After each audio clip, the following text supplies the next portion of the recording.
Welcome back to TTC and the fourth episode of our Light Lumen test series.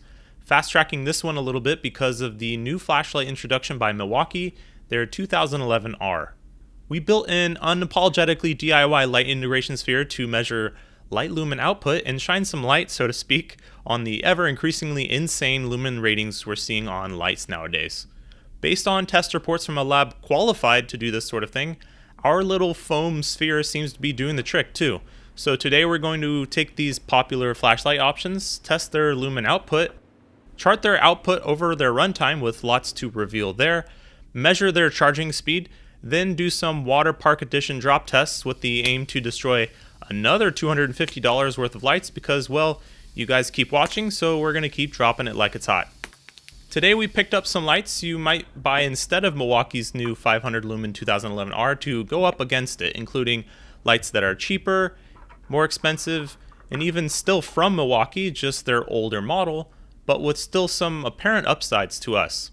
As a heads up, we'll be working on headlamps soon. Very early on we tested an Olight Perun 2 and Fenix HM65R, but proximity sensors really messed up our lumen and runtime testing, so suggest ones below without that sensor, like we have going on in this comment chain from the last video. Just FYI, both the Olight and Fenix headlamps made their lumen claims, which we were surprised being this high. Overall, between those two though, we like the Fenix a lot more. The light quality, the headband adjustment is super nice, and the Olight just gets super hot in this case. Starting out today with our flashlights to take on Milwaukee's new hotness in order of price is Harbor Freight's Quantum QFL 588, a 588 lumen tactical flashlight for $13. You better believed we looked for a rechargeable flashlight from Harbor Freight to compare to the also sold in a retail store Milwaukee, but pretty much found nada in this lumen range. It seems like outside of a single pen light, Harbor Freight has no rechargeable dedicated flashlights. Seems like a missed opportunity, but moving along. This tactical flashy boy looks a lot to us like the Gearlight S1000 we tested in episode 2, but with some actual specs this time. 588 lumens delivered via its 4 included AAA batteries. That Gearlight we tested only advertised high lumen, but measured 325. Let's take a peek at what this Quantum is racking up. Waiting 30 seconds per the ANSI FL1 standard, and 420, 460, 430. You got to look at the peaks here. We're calling that 425. Not bad. And honestly, right out of the box, if you don't wait 30 seconds, this does make 560 right about what it advertised. But yeah, those alkaline batteries drop off a lot in the voltage soon thereafter. Our next flashlight, or flashlights, are the best-selling rechargeable flashlights on Amazon, selling thousands a month. So good that it looks like Amazon removed the listing since we bought it. But not to worry, the brand iTonics selling these pops up again in search now under another posting of the same lights in a sort of whack-a-mole game. For around $23 for 2 or $15 if buying just one, you can have a 1200 lumen rechargeable flashlight. These come with an 18650 cell with no markings whatsoever. A first for us. We'll have to figure out later what its capacity is. It's hard to describe here, but it's evenly casted sort of flood reflector style of light output, which is useful for us in an engine bay. Isn't super bright here in person, but luckily we don't have to resort to those sorts of descriptions in this video series. We have a sphere to do just that. So 1200 lumens rechargeable for $15. Let's see it. Looks like we're seeing more like 241, 240, 239, 240 lumens. I see what happened, guys. It's probably an honest mistake. They accidentally put a 1 in front of that 200, so that 1200 should just be 200. It could happen to anyone. This one's about 140 to 150 lumen on low, and it can reach up to 278 when you just clicked it on, if not waiting 30 seconds, but only briefly. That 18650 cell inside is dropping off really quick.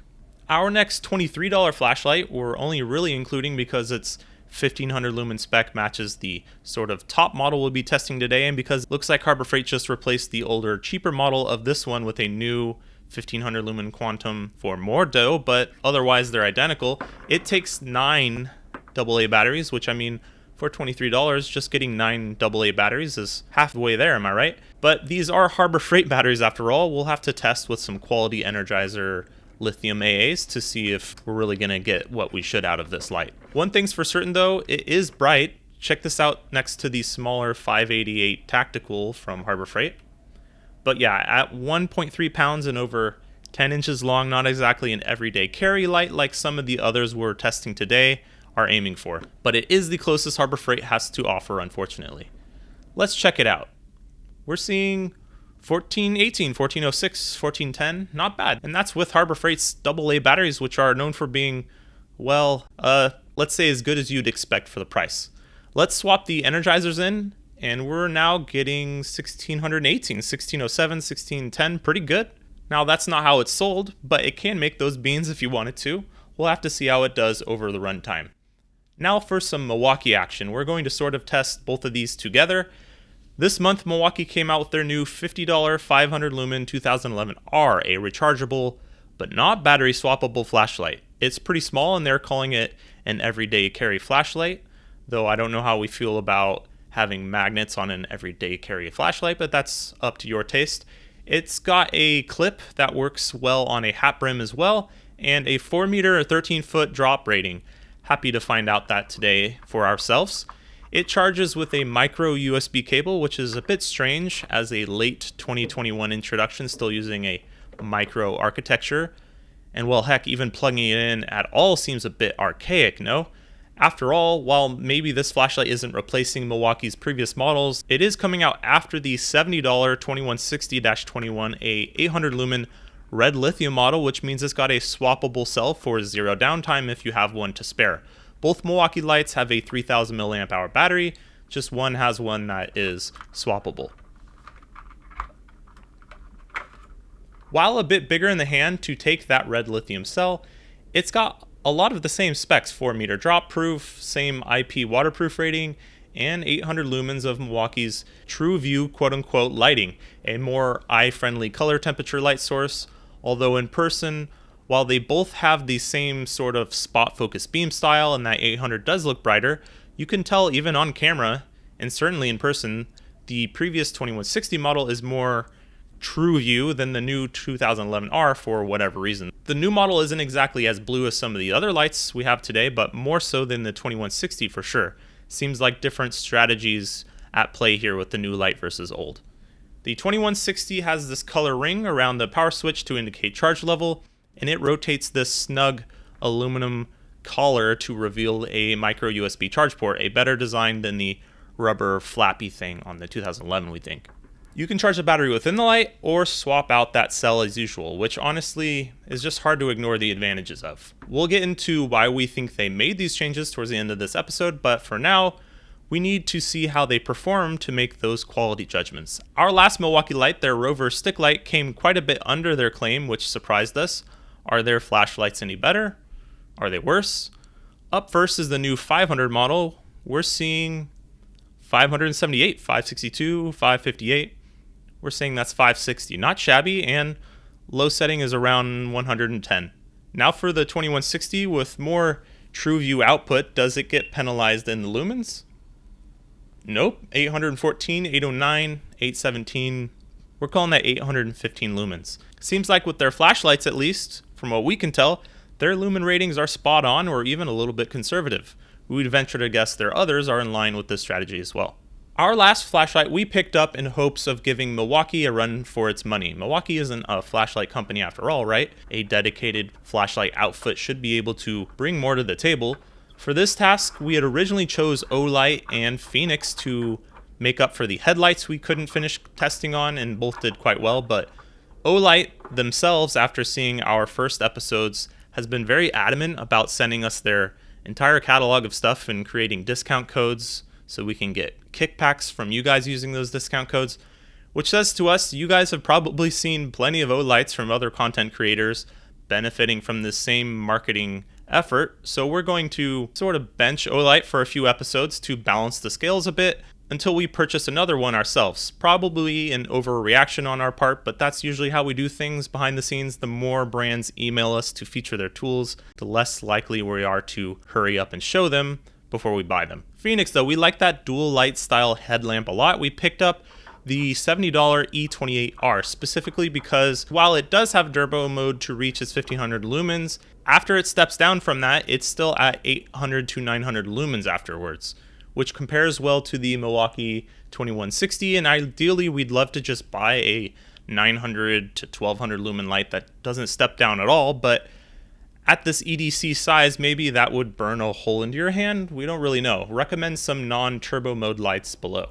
This Fenix is very nice in person, nicer and smaller than the cheaper lights of course, but just really nice overall. The threads to that take this thing apart to reveal the 3400 milliamp hour cell are oiled and have a nice thick O-ring to seal it up. Just a nicely machined unit. The large battery is a nice touch, and the light charges with an included USB-C cable, the only one on the day to remind us it's not 2015 anymore. The E28R makes 1500 lumens in turbo, which it comes out of after 1 to 1.5 minutes. Let's see that turbo action. 1421, 1446, 1490, 1445, we're saying that's 1440. Very nice after 30 seconds. Then it looks like high is around 830, 820 or so versus their 800 rating. Pretty spot on, though you can already tell it's getting warm here in the hand. Lumens out the gate are fine and all, but one thing we've come to find when you test lights over time, it reveals some new details about each of them. We're going to look at Milwaukee's lights first. Disclaimer, you can ignore the 2160 shutting off early on screen. It originally only lasted an hour and 20 minutes of its 2.5 hour runtime claim, but we later noticed that the light shows green or charged when it still has about 25% to go. So keep that in mind if you own one. We tested it again later and made the runtime and lumens we'll be showing on screen and on the graph today. So while we do sort of give lights with turbo modes a hard time, at least those advertise it. These two Milwaukee lights after about 10 minutes drop down in the lumens quick, then were clicked back into high by us when measured again, but ultimately stepped down into sort of medium for the length of their testing, no matter what. You can tell by these curves that these are both made by the same brand. If the 500 made a little bit more lumens, they would probably overlap here. The removable battery 2160 is supposed to last 2.5 hours and met 2 hours 20 minutes here, and the new 2011R, same size battery but less lumens, is supposed to last 3.5 hours and made 3 hours 20 minutes, so pretty mirror-like and accurate on both. Let's throw the rest of the lights on screen now. The Fenix and large Harbor Freight lights come down quick from their 1500 lumen levels. The Fenix due to stepping down into its high mode as advertised, and the Harbor Freight, yeah, I don't know. You see the Milwaukees doing their dance as we forced them to do here, and the iTonics from Amazon is done after just an hour, calls it quits without making much along the way either. Around the same time, the Fenix just drops out of the sky, out of nowhere, sort of matching what the large Harbor Freight is doing now, along with the small Harbor Freight, who spent most of its time under 200 lumen. This test goes on for quite a bit longer, but with most of the lights involved just being about useless. Some as we expected, but for the Fenix, a bit of a surprise. When looking at their website, Fenix says when the light reaches a temperature of 60 degrees Celsius or above, the light will automatically step down 5% every 10 seconds to reduce the temperature until 350 lumens, and when basically that temperature is allowed to lower again, they'll step the light output up. Well, this one went well south of 350 lumens, and we had already read this statement from them. So between the 1 and 1.5 hour mark, we added a box fan on low 3 feet away from these lights to see if any of them or Fenix would step back into its high mode, but as you saw, they certainly did not. We do measure their temperature over the run though, so let's look at that. The Fenix is an obvious standout here in white, reached up to 130 degrees on its aluminum housing, not the lens, on this 75 degree ambient day. Hot enough to the touch that it was a bit painful to do this test on the lumen ratings until it sort of became room temperature an hour later while making little to no lumen output. The rest of the lights sort of make sense, though the iTonic curve is interesting too. I'll tell you why in the next segment, which is about charging speed. The iTonics Amazon Special is the cheapest flashlight that will recharge today, so we're starting with that anyways. We have no idea what battery size it has, but it looks like it is accepting a measly half an amp, 2.5 watts. Not exciting so far. At the finish line 2.5 hours later, it charged 1,000 milliamp hours. It comes with a 1,000 milliamp hour battery, and took 2.5 hours to get there. It's getting the second hottest out of the bunch. Up next is the two Milwaukees. The 2011R comes with a braided cable as usual, has this sleek charge level indicator, and it's accepting 1.16 amps. Not bad. The 2160 red lithium, on the other hand, has the sort of breathing battery indicator light, and it's taking 1.8 amps out the gates, which actually grew to as much as 2.1 amps halfway through charging. That's very impressive. That results in just over 3 hours charge time for the 2011R, bringing it up to 2800 milliamp hours, and just 1.5 hours for the 2160 Milwaukee, although that's up to 25 to 2600 or so. After that, 2800 for the first Milwaukee and 2600 for this one, these lights sort of go into a trickle charge mode that takes much longer and doesn't add a whole lot to the battery, but in doing so, it makes the battery's life last longer. It will show full, but it's still sort of just trickle charging to full after that. The Fenix shows a charging protocol as simply DCP, or dedicated charging port 1.5, and gets an unsurprising 1.5 amps out of that. This charging gizmo happened to total both charging cycles we did on this Fenix, but suffice to say it charged around 3200 milliamp hours in 3 hours and 20 minutes, right in line with what Fenix advertises. Before we chart these stats for you on screen, we're going to go ahead and jump over to our drop tests. Since all these lights advertise some sort of IP rating, we're going for a water park themed drop test today. The small Milwaukee, large Milwaukee, Harbor Freight Tacti-Cool, Fenix, Big Bertha, and Amazon. Let's do some denting now. Here's the $13 Quantum. This was its first legitimate drop from 5 feet, and problems already. The second drop got it flashing, but ultimately no bueno. Its on-off button was pushed in and no longer working after this. Problems from the first drop test, really, that's a first for us as well. Can its bigger yet heavier Quantum brother do any better? 5 foot, 5 foot second time, 5 foot third time. This is 8 foot. Here's 10 foot. And she's done. Broke the lens and spit shards of glass everywhere. Still turns on, but not super useful, and lots of broken glass inside. Now for the bargain bin iTonics. 5 foot 3 times. 8 foot. 10 foot. 15 foot. 20 foot. And 24 foot 3 times. Yes, 3 times at 24 foot. We could not break this thing. Nothing we could do to it changed how it works at all. It feels lightweight, costs like a lightweight, makes lightweight lumens, but we couldn't kill it, so it's a tank. Here's the new 2011R from Milwaukee. 5 foot 3 times. 8 foot 3 times. 10 foot, and its 10 foot second drop did this. Don't know what's going wrong, but she didn't turn on again after that. Here's the 2160. 5 foot 3 times, no problem. 8 foot, no problem. 12 foot. 15 foot. 20 foot. 24 feet. We could just do no harm to this one. Pretty sure every side of it's pushed in and its lens is no longer even center anymore, but it still works and charges just fine. Lastly, for the Fenix is only rated for 1 meter, or about 3 feet or so. That's pretty surprising.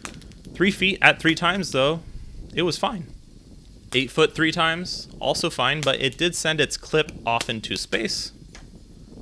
And then at 10 feet, it did do this. Seemed like it was dead, but just got back into locked mode, and we had to reset it, and it would work again just fine. Ultimately, though, its first drop at 12 foot did kill it. Same sort of thing, but it never came back after this. Not bad for a 1 meter rating, but unsure why it's rated for 1 meter when the Amazon one made it to 24 feet. Here we have all of our testing and data in one place in order of price. We got brand, image, model number, price per piece, the lumens they advertised, and then the lumens we measured, and resulting difference here. Standouts here obviously include the Amazon iTonics. Yeah, just wow. The large Quantum from Harbor Freight did well with decent batteries, and both Milwaukee being at least as good as they say they are is a nice change versus their rover testing. Runtime in itself was a bit useless today, we think. This over here provides a more accurate story, and really, looking at the graph itself more than anything tells you the whole story. All of the non-Milwaukee Lights spent a whole lot of time not being very useful.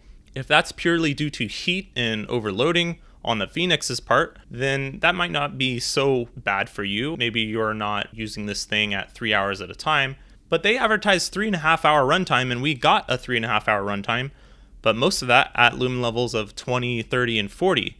So it seems a bit, I don't know, not the whole picture for them to advertise that. It's really a 1.5 hour, 800 lumen flashlight at the end of the day.